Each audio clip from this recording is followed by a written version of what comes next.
자, 이제 우리 225페이지 거래 계약서 부분인데 그렇게 어렵지가 않아요. 우리가 뭐 이런 문제가 나올까 이렇게 허탈한 문제도 있습니다. 자, 우리 들어가 보도록 해요.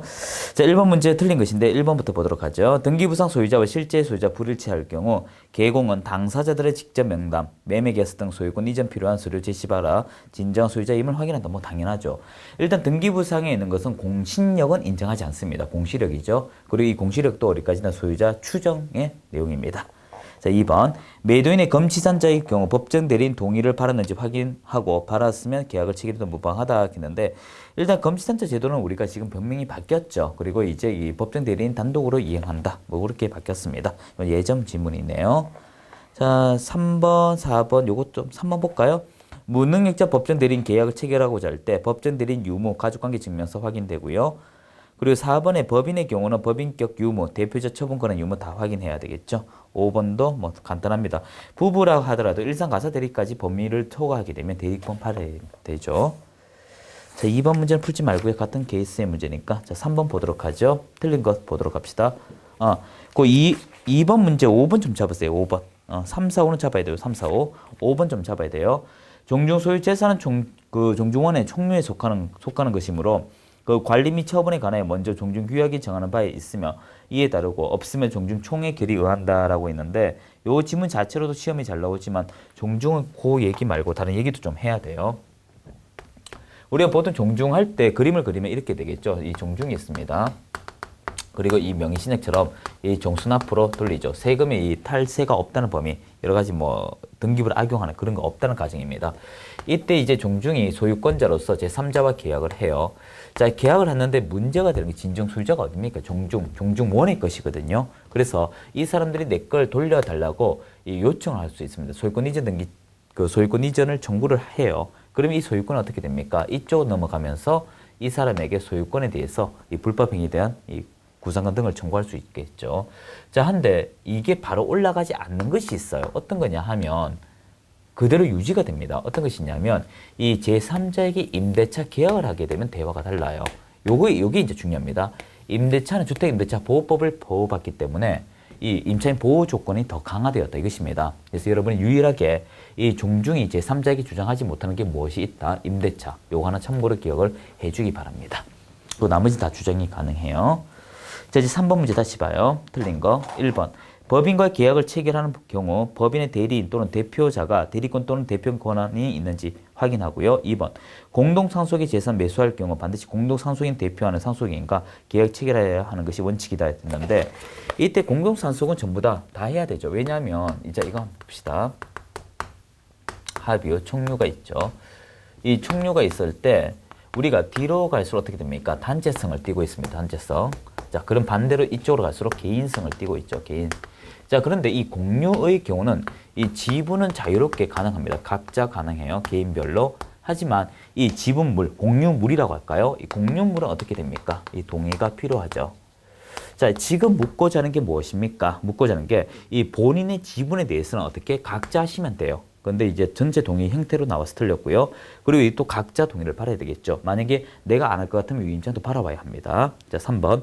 토지 일부를 매매할 경우 분필 등기 한후에 이전 등기 되고요. 임차권 양도할 경우 임대인의 승낙. 4번. 요 그대로 보면 되겠죠. 5번도 그대로 보면 되겠네요. 그래서 2번 틀렸고요. 4번 문제 전부 다 옳습니다. 그대로 참고로 보시면 되겠네요. 자, 5번은 스킵해도 돼요. 자, 6번 문제 보도록 하죠. 6번. 부동산 거래계약 작성이다. 옳은 설명이라고 나오네요. 그 참고로 4번 문제 정도가 가장 어려운 난이도의 문제입니다. 자, 옳은 거 보죠. 6번.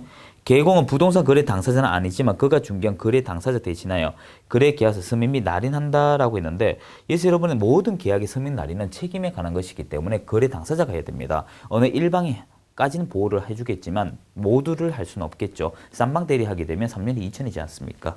2번. 계약서는 반드시 일정 양식의 것을 사용하지 않아도 좋으나 필수적 기재사항 있는 게 좋다. 이게 답이고요. 3번. 부동산 거래 계약서는 등록 관청이 정한 정속 중개 계약서 서식에 따라 작성. 아니죠.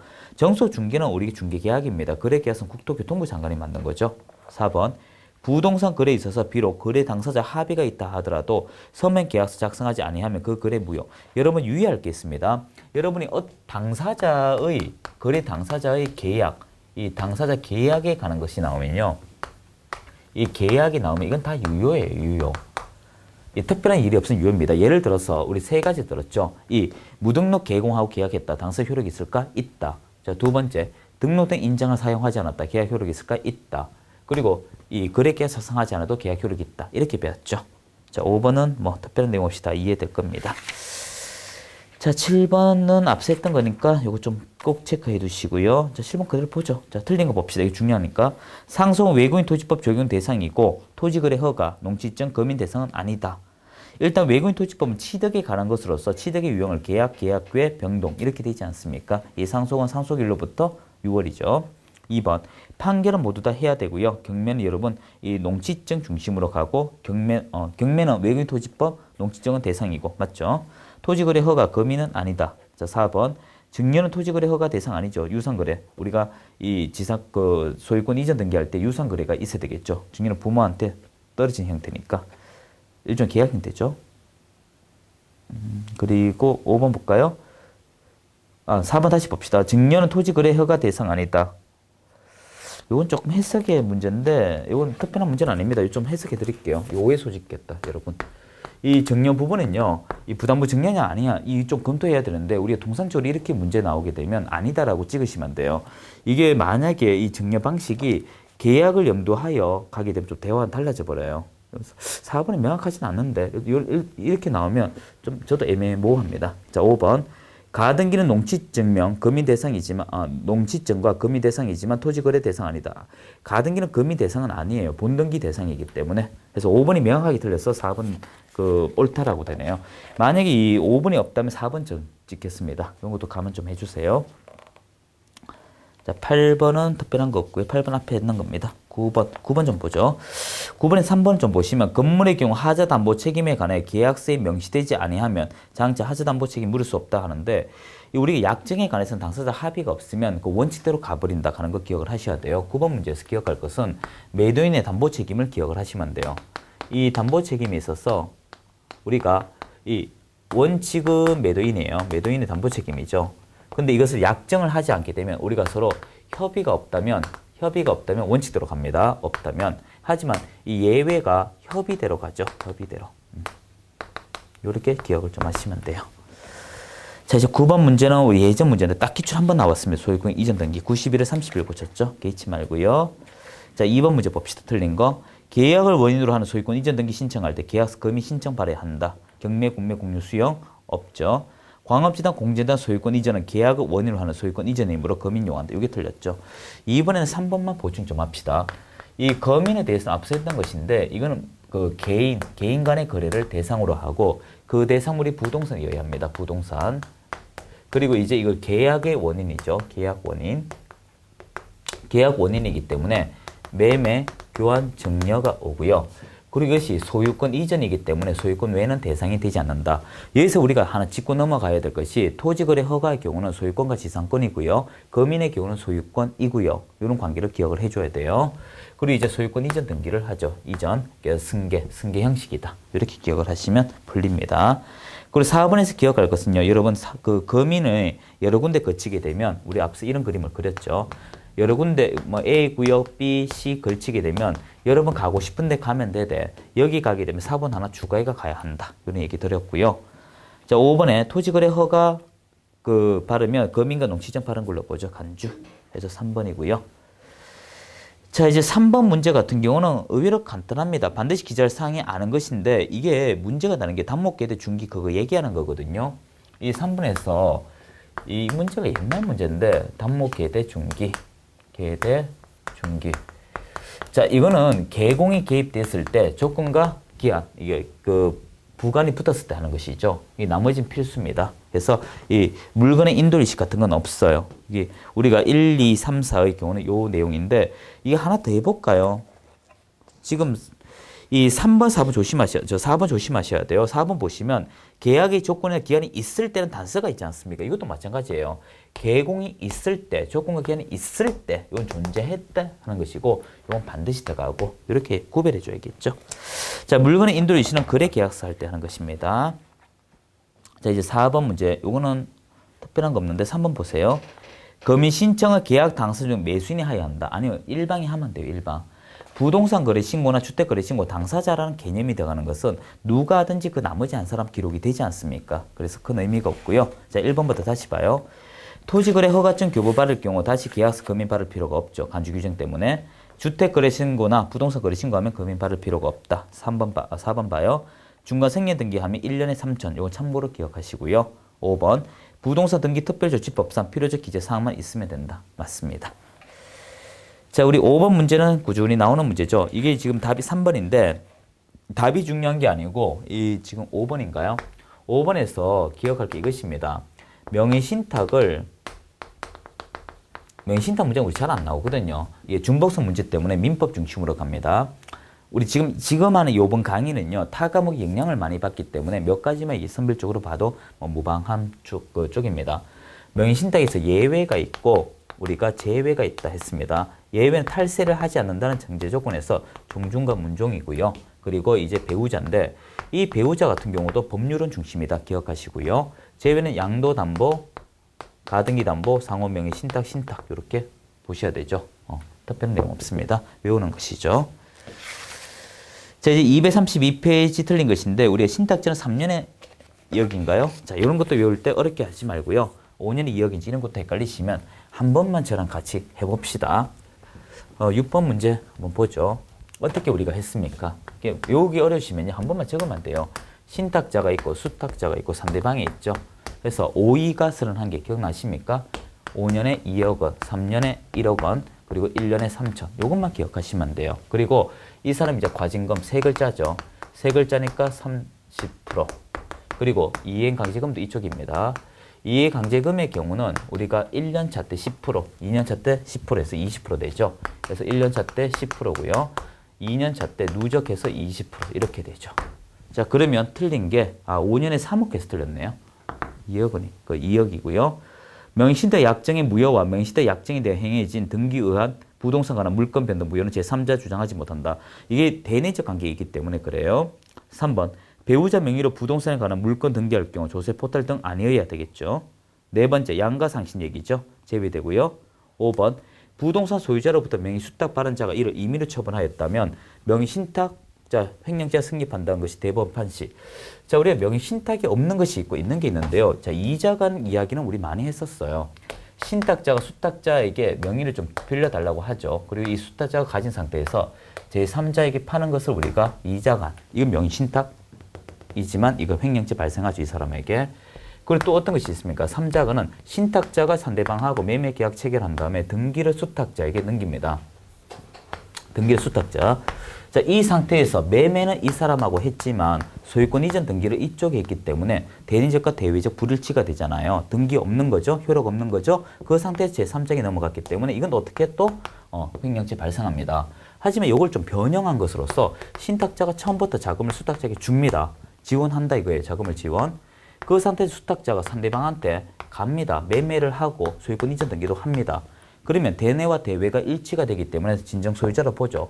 그 상태에서 제3자에게 거래가 이루어지면 이거 진짜 이 사람이 했는 거구나. 이렇기 때문에 우리 횡령죄가 발생하지 않죠. 그건 횡령죄 발생하는 것들입니다. 근데 이제 이 입법이 좀 바뀐 게 있습니다. 뭐가 바뀌냐 하면 손해배상 다 가능해요. 손배. 다 가능한데 예를 들어서 요걸 하나 예를 합시다. 한 2억을 지원했는데 물건을 잘 샀어요. 잘 사가 이게 한 4억이 되었다. 5억이 되었다 가정합시다. 그럼 제3자한테 팔았어요. 팔았으면 이 사람 내 돈 아깝잖아요. 돈 돌려달라 할 때 이런 생각이 듭니다.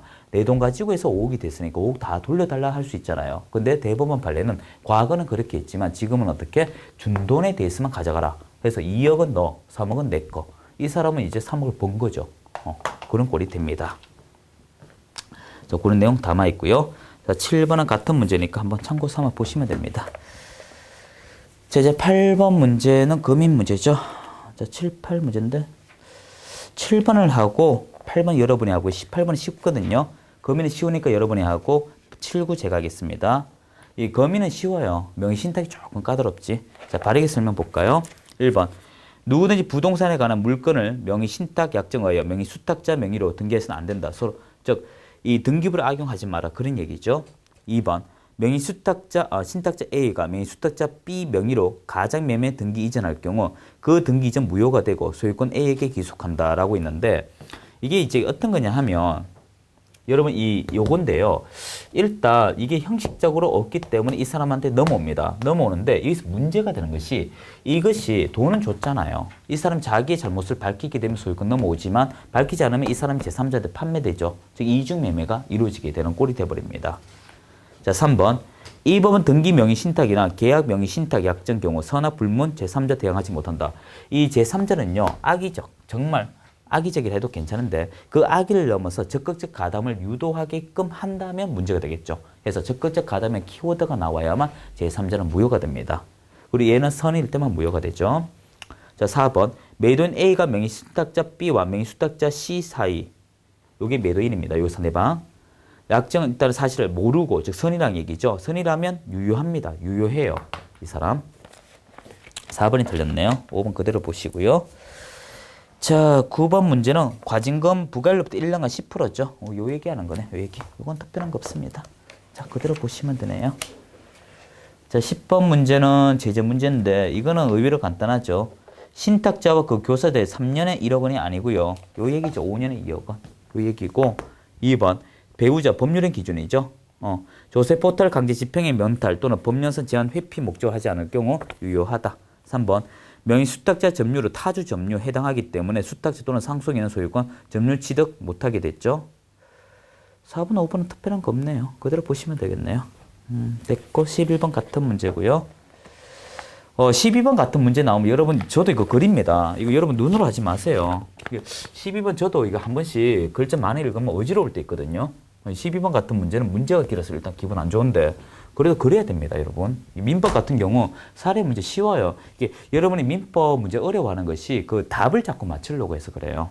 뭐 당연한 얘기지만 그 과정을 좀 이해하는 게 더 중요합니다. 신탁자 갑, 수탁자 을. 명시대 약정을 한 뒤에 신탁자, 수탁자 자금 지원. 이 자금을 지원했네요. 이건 뭡니까? 계약 위임형이죠. 자, 그리고 수탁자는 매도인 갑. 병인가요? 병이네요. 병. 병에게 명시대 약정 모르고 이게 선이라는 얘기입니다. 악의가 아니고요. 악의가 되면 다 털어져 버리거든요. 이 사람이 자금 지원하죠. 이게 매매 계약 체결하고 소유권 이전 등기를 했다. 이전 등기. 그럼 이 사람 진정 소유자가 되죠. 진정 소유자. 좋아할 수도 있겠네요. 이 사람이 행복하겠네요. 자, 그리고 이제 제3자에게 팔았겠죠. 정의. 정의죠. 정의. 이제 이 사람에게 처분했습니다. 자, 옳은 것이 볼까요? 신탁자 갑과 을간. 갑과 을간은 효력은 무효 맞죠. 그리고 을의 명의로 경유된 소유권 효력 유효하다. 방금 했죠. 이게 1번이 답이고 수탁자 을과 정간의 매매가 유효하고 정의 명시대 약정 사실을 알았다면 소유권 취득 없다. 이 사람은 선악 불문이죠. 불문 되죠. 실제 이 재판 들어가게 되면요. 주장하는 방식이 조금 다릅니다. 이 사람을 압력을 넣어가지고 가져오게끔 하는 방법을 쓰죠. 3번 정의 명의로 경료된 소유권 이전 등기 효력은 유효하지만 신탁자 갑은 정에게 소유권 주장할 수 있다. 아니에요. 여기서 이 불문이라 한 뜻 자체가 뭐냐면 주장할 수 있다 이 말이에요. 즉 너한테 주장할 수 있고 너한테 주장한다는 얘기예요. 4번 을은 을의 처분 행위 횡령죄 아니에요. 여기 있기 때문에 소유권 횡령죄 없습니다. 자, 을은 5, 2가 31개 이렇게 말해야겠죠. 자, 13번은 같은 문제고요. 자, 이제 주임법 문제인가요? 주임법 문제는 우리 해설이 조금씩 있지 않을까 싶네요. 자, 이제 1번부터 다시 봅시다. 틀린 거 봐요. 계약기간 1년 정할 경우 임대인은 2년 주장하더라도 임차인 1년 한병할 수 있다. 자, 일단 이건 팽매제 강의 규정이기 때문에 임차인 중심으로 흘러가요. 임대는 이러하다 저러하다 할 게 없어요. 2번 주택 임차인이 주택의 인도와 주민등록 마치고 확정일자 갖출 경우 민사집행법에 의하여 경매가 행해지면 후순위 저당권자보다 우선의 보증금 받을 수 있다. 맞죠? 일단 여러분이 대항력 우선 변제 최우선 변제 최우선 변제는 학자가 붙인 말이에요. 이건 너무 심취하지 마세요. 일단 여러분이 기억할 것은 이 두 가지, 이거는 변제란 키워드가 있지 않습니까? 이거는 이제 집이 경매, 공매 등으로 넘어갔을 때 하는 것입니다. 경공매일 때 이 보호를 받는 그런 조치예요. 하지만 이렇게 제일 먼저 얘를 하고 그리고 나서 이걸 하고 했는데도 이 돈이 부족하다면 심리적 억압에 의해서 하는 것인데 이때 대항력은요. 여기 있는 경공매를 비롯하여 동금리를 비롯하여 그 나머지 행위도 플러스 알파에도 주장할 수가 있습니다. 예를 들어서 이런 경우가 있겠죠. 이 전 소유자가 있습니다. 임대차 계약을 했는 상태에서 신소유자가 넘어왔어요. 임대차가 먼저 이루어진 상태에서 넘어왔기 때문에 이 사람이 왠지 이 새 임차인이 보기에 싫어. 그러면 나갈 수 있는 권한이 있다 이것입니다. 이런 식으로 이 타용도 형태로도 이용이 가능하고 또 여기서 이제 짚고 넘어가야 될 게 이것이죠. 대항력과 우선 변제의 경우는 후순위자에게 주장할 수가 있습니다. 후순위. 하지만 이 사람은 타순위, 배타적 권리로서 타권리자, 타권리자, 모든 권리자라고 하면 좀 어색하겠지만 타순위에게 주장할 수가 있어요. 배타적 권리가 있다 이것입니다. 하지만 배타적 권리가 있다 하더라도 내보다 앞선 사람에게는 좀 해석의 문제는 남아 있어요. 아직까지. 자, 이런 것들 검토하고요. 자, 3번. 임대차가 종료할 경우 임차인은 보증금 반환받을 때까지 서로 수평적 가구 지우기를 있죠. 4번. 임차인은 선순위 저당권에 의하여 경매가 이루어질 경우 보증금 모두 변제받을 때까지 임차권 존속을 주장할 수 있다라고 했는데 일단 이 저당권 가는 것은요. 여러분 말소 기준 권리가 들어감으로써 다 사라져 버립니다. 다 사라져요. 그래서 여러분 이걸 기억하셔야 돼요. 이 우리가 주택임대차보호법이 완벽한 법제는 아니에요. 완벽한 건 없어요. 전세금 설정 등기를 해둔 상태에서 경매 신청한 다음에 모자라면 그때 채권적 성격으로 이해를 해도 되긴 됩니다. 그리고 저당권을 가는 것은 1번부터 4번까지 있다 하면 얘가 신청하더라도 예순위부터 가잖아요. 대상물이 사라졌기 때문에 더 이상 주장을 못해요. 이걸 기억을 하셔야 돼요. 우리가 물건이라고 하는 것은 대상 물건이 있을 때, 물건이 있을 때 권리 주장이 돼요. 그런데 지금 말소가 됐기 때문에 권리가 사라져 버린다고요. 4번 틀렸고요. 자, 임차인이 상속권자 없이 사망할 경우 그 주택 가정 공동생활 우리 1개월 이내 주장할 수 있는 거 맞고 미흡 임대차 기간 중 임차 주택에 관한 조세 공과금 증감되거나 경제사정 변화를 할 때 증감 청구할 수 있죠. 그래서 답 4번. 한 개 틀렸네요. 한 개. 자, 2번은 올바르지 못한 것 고르시오. 자, 일반 임차 주택의 일부가 다른 용도 사용될 경우 주임법상 규정 적용. 2번. 주임법은 미등기 전세 적용되지 않는다. 전세 돼요. 다 돼요. 자, 여기서 우리가 기억할 것은 이 실지 사용 용도가 주임이면 되고요. 즉 거주용 목적이면 되고 그것이 미등기나 무허가도 되고 외국인도 되고 일부 법인도 된다는 거 기억을 하셔야 돼요. 하지만 무상은 인정받지 못합니다. 그리고 이제 여러분 숙박같이 이런 일시적도 인정받지 못하죠. 자, 3, 4, 5는 그대로 보셔도 됩니다. 자, 우리 그 3번 문제 옳은 거 찾는데요. 이거 하나씩 볼까요? 2번. 이건 여러분 어렵습니다. 일단 하나만 딱 두 개만 보세요. 그 2번하고 하나씩 봅시다. 2번. 계약 기간 중 임차인은 임대료 인하 임대인을 요구할 수 없다가 아니고요. 증감 청구죠. 조금씩 어려운 것만 좀 합시다. 3번에서. 이때 우리가 증감 청구라고 하는 것은 플러스 마이너스를 청구하는 것은 증감 청구인데 이때 증감 청구는 우리가 임대인도 할 수 있고요. 임차인도 할 수가 있어요. 하지만 이것은 평면적 가격 규정, 이 사람을 보호한 차원이거든요. 그래서 증가에만 제한을 두고 있어요. 자, 그러면 감소는 제한을 두고 있지 않다. 그렇게 되겠죠. 그리고 여러분 4번. 금액, 재구성 변제는 금액이 제한이 있어. 이거 예전 거거든요. 지금 우리 서울은 1억이라고 했지 않습니까? 그럼 3,200이 3,400으로 바뀌죠. 기타 지역이 5,000에 1,700이에요. 그리고 이 광역시 안산, 용인, 김포, 광주에다가 그 세종 신도시 넣어달라 했지 않습니까? 그래서 이게 언제 시점인가에 따라 금액은 달라져요. 그래서 무조건 보호받는다 이런 건 없습니다. 답 5번 요 정도 기억을 하시면 되고요. 자, 4번 문제 틀린 거 볼까요? 우선 변제권은 주택의 임차인이 대항 요건과 확정일자 발행의 효력이 발생한다. 2번. 아파트의 명칭은 동호수 기재 누락할 경우 확정일자 주장할 수 있다 했는데 자, 요거 한번 칠판 좀 봐주세요. 4번에서. 우리가 대항력이 되기 위해서는 대항 요건이란 게 있어야 되거든요. 대항 요건이 인도와 전입 신고 이렇게 됩니다. 전입. 자, 그리고 이 우선 변제라고 하는 것이 이렇게 됩니다. 우선 변제. 대항 요건 요 두 가지예요. 대항 요건하고요. 확정일자입니다. 확정일자. 자, 그리고 최우선 변제가 나옵니다. 최우선 변제는 대항 요건 더하기 소액 보증금이거든요. 자, 이제 칠판 보세요. 붉은색. 자, 여러분이 동호수를 잘못 적었다는 거, 저는 신고를 잘못 적었다. 그러면 대항력 사라진다. 자, 대항 요건 깨졌죠? 그럼 우선 변제 없어요. 얘가 깨졌으니까 요건 못 받아요. 그런데 제가 밑줄 안 친 게 있어요. 이겁니다. 확정일자는 동호수와 관계가 없어요. 이거 시험에 잘 나옵니다. 잡아둬야 되고요. 자, 3번. 보증금의 증액이 임대차 계약이 갱신할 경우 종전계약 당시 소급화 효력 주장할 수 있다. 별도 효력 주장할 필요 없다. 아니에요. 소급이라 하는 건 없습니다. 여러분이 이 계약을 어떻게 하는가에 따라 달라요. 이 계약 기간이 만료되면 이 이것을 과거 걸 인정한다는 키워드가 나오면 연속이 되겠죠. 하지만 그런 말이 없으면 앞으로 진행을 해버립니다. 요거 기억을 좀 하셔야 돼요. 자, 4번. 우선 변제권이 있는 임차인이라도 경매 절차에서 배당 요구 종기까지 배당 요구해야 받을 수 있죠. 이게 뭐냐면 우리 경매 수업할 때 얘기했지만 이 첫 매각기일 가는 말이 중요합니다. 첫 매각기일 경매가 이루어진 날인데 이때까지 주장을 해야 돼요. 만약에 우리가 이 우선 변제권으로서 이거 얘기할 때 1순위자, 2순위자, 3순위자가 있는데 이 사람은 나 거주할래.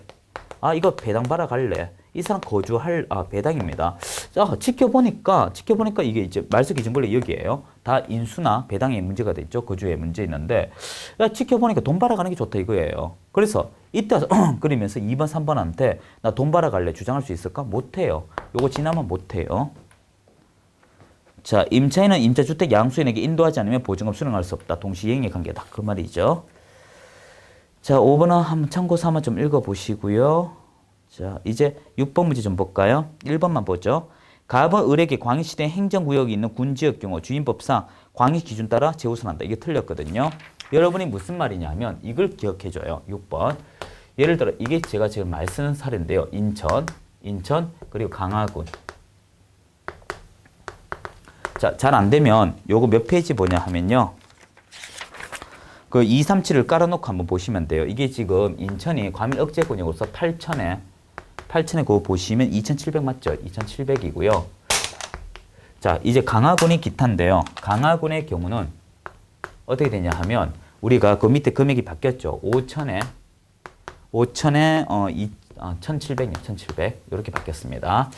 자, 이제 문제가 되는 게 이겁니다. 이 지금 행정구역으로는 인천에 속하지만 실제 명칭대로 간다 이렇게 있는 말 기억해 줘야 돼요. 명칭. 자, 이게 왜 제가 인천에 했냐면 과밀 억제 권역으로 들어가서 그래요. 광역시로 안 들어갑니다. 조심하셔야 돼요. 자, 우리 7번 문제는 3번이죠. 우리 주임법상 2기 맞죠? 참 2기. 2기. 인정되지 않는다 해서 틀렸네요. 인정되죠. 자, 별개의 문제고 그 7번에 1, 2, 4, 5를 뭐 한 번에 다 끝내드릴까요? 그 5번에 2촌이 아니고 3촌이죠. 3촌 이내까지 인정받습니다. 그래서 2촌이면 충분하죠. 요 문제는 좀 예전 문제인데 7번 우리 정리 한 번만 합시다. 요 꾸준히 나오는 문제니까 잡아야 돼요. 잡아야 됩니다. 자, 우리 임대인이 있습니다. 임대인, 임차인이 있습니다. 이랬을 때 우리가 6월부터 1월까지 그리고 1월이죠. 자, 기간 만료합니다.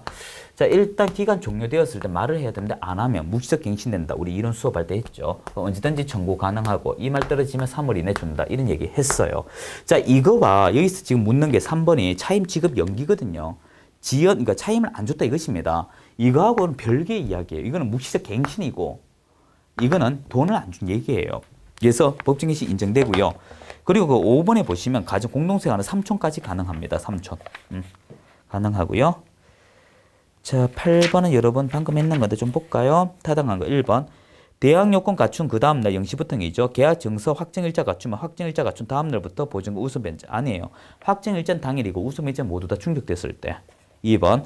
주택 임차인의 보증금 중 일정의 우선 변제 받으려면 주택에 대한 경매 신청의 등기 전 확정일자 갖춰야 되는데 일단 이거는 소유권 이전 부분만 있으면 되겠죠. 그러니까 일단 그 전입신고 인도일자만 있으면 돼요. 인도일자. 우선 변제 갖춰야 되죠. 전부 다 이거 2번은 조금 이렇게 말하면 되겠네. 그렇게 말해도 되고 2번은 좀 빠르게 좀 설명해서 그런데 이걸 전부 다 갖추면 돼요. 이걸 전부 다. 이걸 전부 다 갖추어야겠죠. 지금 해석상. 3번. 임차권 등기 명령 집행에 의한 임차권 등기가 종료된 주택을 그 이후에 임차한 임차인은 보증금 일정 우선 변제 받을 수 없다. 여기서 밑줄 한번 해보세요. 보증금의 일정액이 최우선 변제입니다. 지금 8번에서 묻는 게 뭐냐 하면요. 우리가 최우선 변제는 보호받을 수 없다. 이 말이에요. 우리가 보호를 받는 게 임차권 등기 명령하면 대항력과 우선 변제만 보호를 받아요. 자, 4번. 임차권 등기 명령 신청 기각하면 항고 가능합니다. 그리고 임대인에게 부담하는 거지 임차인이 아니에요. 자, 됐고요. 자, 9번 같은 문제고. 자, 우리 10번 개의치 마십시오. 10번. 10번, 우리 12번, 10번 한번 보죠. 조금 어려운 문제네요. 올바른 설명이 아닌 것입니다. 1번. 주택의 인도와 전입 신고하는 확정일자 갖출 때는 다른 후순위 채권자보다 우선, 즉 후순위한테는 이기고 선순위한테는 못 이긴다. 그 말을 하고 있고요. 2번. 건저당권 설정 등기와 제3자 집행 채권자의 강제 경매 신청 사이에 대항 요건 갖춘 주택 임차인은 경매 절차에서 매수인에 대항할 수 없다. 이건 뭐 당연한 얘기죠. 3번. 주택 임차인이 대항력 갖춘 후 저당권 설정 등기가 종료되면 그 후 보증금 증액한 경우 증액된 부분은 저당권자에 대항할 수 없죠. 그 순서 때문에 그렇습니다. 4번. 동일한 일자의 주택 임차인이 전입신고와 저당권 설정 등기되면 저당권이 이겨버리죠. 왜냐하면 임차인은 내일 기준이니까. 이게 틀렸네요. 자, 5번 그대로 보시면 되고, 자, 13번 굳이 안 해도 됩니다. 13번에 여러분 시간 날 때 한번 보세요. 이거는 시험하고 갭이 좀 있네요. 갭이 좀 있습니다. 자, 우리 13번 볼까요? 옳은 것입니다. 13번이 지금 두 개인가요? 11번 맞죠? 11, 12 위치가 좀 바뀌었네요. 자, 13번 이제 보도록 해요. 옳은 것입니다. 을이 X주택의 일부를 주거 외 목적 사용하면 주인보다 적용받지 못한다. 아니요. 가능합니다. 2번. 임차권 등기 명령에 따라 등기되었더라도 X주택 점유 상실하면 을은 대항력 잃는다. 아니에요. 임차권 등기 명령을 서류상으로 존재할 뿐이지 이사가기가 허락하는 거예요. 3번. 을이 X주택의 대항력 취득하려면 확정일자 요한다. 아니에요. 대항력은 전입신고와 인도예요. 4번. 을이 대항력을 취득한 X주택이 병에게 매도되어 소유권 이전 등기 종료된 다음이 을이 주민등록 다른 곳에 옮겼다면 병의 임차 보증금 반환 재물은 소멸. 아니에요. 전혀 아니죠. 소유권 이전 등기 종료되면 유지가 돼버리죠. 자, 문제 특별한 거 없고요. 자, 15번에 2번만 좀 봅시다. 2번. 실거주 목적이 아닌 기존 채권 우선 변제 발을 목적으로 주택 임대차 계약의 형식을 빌려 기존 채권을 임대차 보증금 하기로 채무자와 약정하고 채권자가 주택의 인도와 주민등록 마칠 경우 대항이 인정된다 했는데 우선 변제 목적으로 이용하는 건 안 돼요. 이게 무슨 말이냐 하면 우리가 내가 당신한테 돈을 빌려줬는데 당신 집 날리면 내가 돈을 못 받네? 그러니까 내가 여기에 우리 그 확정일자 받듯이 해서 내가 돈을 좀 당겨 쓰자. 이건 주거의 목적이 아니지 않습니까? 이건 일종의 돈 빌려준 걸 회수하기 위한 목적이죠. 담보의 목적이기 때문에 인정받을 수 없다. 원치제를 위배하니까. 그렇게 기억하시면 됩니다. 자, 우리 17번 문제. 그거 틀린 거 찾나요? 자, 기억. 임차인이 주택의 인도를 받고 주민등록 마친 날과 제3자 저당권 설정 등기 같은 날이면 임차인이 저당권 실행으로 그 주택 취득한 매수인 대항하지 못한다. 이거 의외로 간단해요. 자, 봐요. 여러분이 우리가 전입신고와 인도부터 할까요? 인도와 전입신고 그리고 저당권 설정일자 있는데 인도를 4월 6일 하면 얘는 4월 6일 9시부터 효력이 발생하고 4월 7일 0시부터 효력 발생하니까 얘가 이기죠. 자, 니은 임차인이 임차권 등기 통하여 대항력 가지는 경우 임차주택 양수인은 임대인 지위 승계한 것으로 본다. 그래서 이 나중에 보증금 돌려줘야 되죠. 3번. 3분의 1이 아니고 2분의 1이죠. 리얼. 주택 임대차 계약 묵시적 갱시될 경우 임차인이 언제든지 주장하죠. 순서 바뀌었네요. 예. 자, 이제 우리 상인법 보는 걸까요? 자, 상인법 문제는 몇 개 없습니다. 여러분 조금만 참으시면 됩니다. 조금만 이해해 주세요. 그 상인법하고 경매 공매는 뒤에 앞서 매수 신청 대리 요약 보고 마무리 짓도록 해요. 자, 1번 봐요. 틀린 거. 상가 건물 대하여 확정일자 받으려면 관할 등기소 또는 동사무소 가야 되죠. 이건 영리주구이기 때문에 그렇습니다. 자, 그 정도만 기억하시면 되고, 자, 2번 봐요. 상가 건물에 대한 대항 요건을 건물 인도받고 사업자 등록 신청한 다음 날로부터 생긴다라고 했는데, 이거 1번 틀렸네요. 1번 틀렸습니다. 제가 실수했네요. 설명은 바로 해놓고 틀렸어요. 왜 동사무소가 왜 나옵니까? 1번 제가 틀렸네요. 무슨 말이냐 하면 우리가 이 상인법은 영리를 추구합니다. 영리 추구하고요. 그리고 환산 보증금 적용을 하거든요. 제가 바로 읽어놓고도 깜빡했네요. 그렇기 때문에 이 사람이 대항력을 주장하기 위해서는요. 대항 요건을 갖추어야 되거든요. 그래서 인도와 전입신고가 있고요. 이 전입신고는 영리 추구다 보니까 세무서로 가야 됩니다. 지금 동사무소가 왜 나옵니까? 틀렸죠? 자, 상가 건물에 대한 대항 요건은 건물에 인도받고 사업자 등록 신청 다음날 0시부터 되고 3번 상가 건물 임차 후 소유자가 바뀐 경우 바뀐 소유자 보증금 받으면 되고 자, 4번, 5번은 그대로 보시면 돼요. 자, 2번은 외우는 거니까 여러분에게 맡기고요. 자, 3번 문제 볼까요? 옳은 거 1번. 상가 건물 임대차를 등기할 때 그 다음 날로부터 제3자 대하에 효력이 생긴다 했는데 등기는 당일부터 효력 발생하죠. 2번 임차인의 대항력과 확정일자 갖출 경우 경매에 의해 매각된 임차 건물을 양수인에게 인도하지 않더라도 배당금 수령 안 해요. 동시행입니다. 이거 만약 안 주면 싸움 납니다. 3번 임대차 기간 6월을 정할 경우 임차인은 효력 유효함을 주장할 수 없다. 아니 임차인은 관계없다니까요. 1년 안에서 임의적으로 조절 가능합니다. 4번 임대차가 묵시적 갱시될 경우 종속기간 임대인이 그 사실 안때로부터 1년 보는 게 맞을까요? 기간 만료 때로부터 보죠. 만료, 기간 만료. 이게 무슨 말이냐면 묵시적 갱신 얘기인데 이 만료 기점으로 2년이에요. 만료 기점. 만료 기점 2년, 1년 이렇게 봐요. 결국 5번이 답이네요. 4번 문제는 간단하죠. 그거 2기가 아니고 3기입니다. 그래서 밑에 표를 보시면 동그라미 1번 체크하시고요. 5번 체크하고 7번 그렇게 좀 보시면 해결될 문제입니다. 자, 됐고 5번 문제는 어려운 문제 아니죠. 2번이 답인데 뭐 좀 볼까요? 1번 임차인이 대항요건 계속 유지하려면 임차 상가 건물 점유하고 전입 신고 계속 유지해야 한다. 그건 아니에요. 그중에 누가 봐도 관계없고요. 2번 그러니까 점유는 내가 안 해도 돼요. 다른 사람 해도 돼요. 자, 2번 일시 사용을 위한 임대차임을 명백할 경우 상인법 보호받지 못하죠. 3번 상가 건물 임대차 관계 맺고 있는 임차인은 임대차 기간 종료하여 보증금 돌려받지 못하면 임차권 등기 명령 제도 있습니다. 제외되는 거 아니에요. 4번 이건 2기가 아니고 3기고 5번 상가 임대차에서 임차 기간이 만료되었음에도 보증금 발환받지 못한 임차인은 해당 건물 계속 사용할 수도 있으며 차임 발생하지 않는다. 차임 발생해요. 수수료 줘야 됩니다. 네.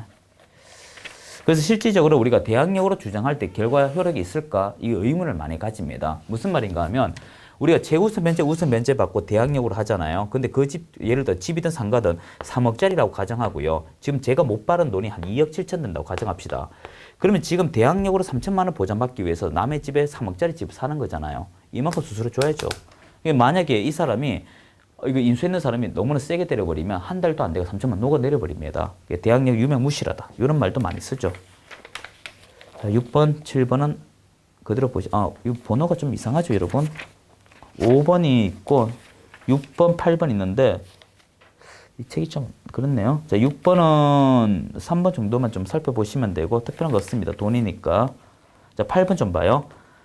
주인법 상인법이다. 서로 차이가 없는 것. 똑같다 이런 것인데 법인의 대항력 인정법이. 이 대항력 인정 범위는요. 주인법 상인법 조금 달라요. 이 상인법 순수 상가 영리 주구지만 우리 주택의 경우는 이 법인에서 일부 인정되죠. 일부 인정입니다. 임차인의 계약갱신 요구권은 우리가 상인법이고 임자권 등기 명령은 둘 다죠. 임자권 승계는 주인법이고 월차임 전환시 서로 다르죠. 답 3번요. 자, 5번은 여러분 살펴보십시오. 예. 자, 우리 10번 문제 마지막으로 풀고 우리 인사드리고 다음 문제 넘어가죠.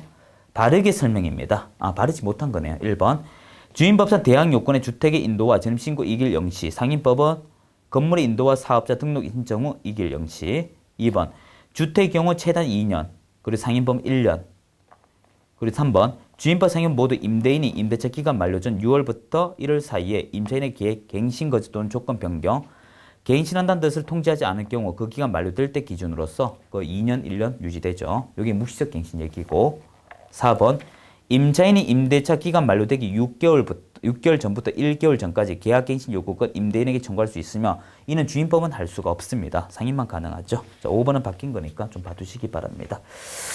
자, 말 좀 빨랐죠, 여러분? 요게 제가 하다 보면 저도 모르고 빨라집니다. 그 양해 좀 말씀드리고요. 조금만 쉬고 우리 마지막 장으로 가도록 하죠. 수고하셨습니다.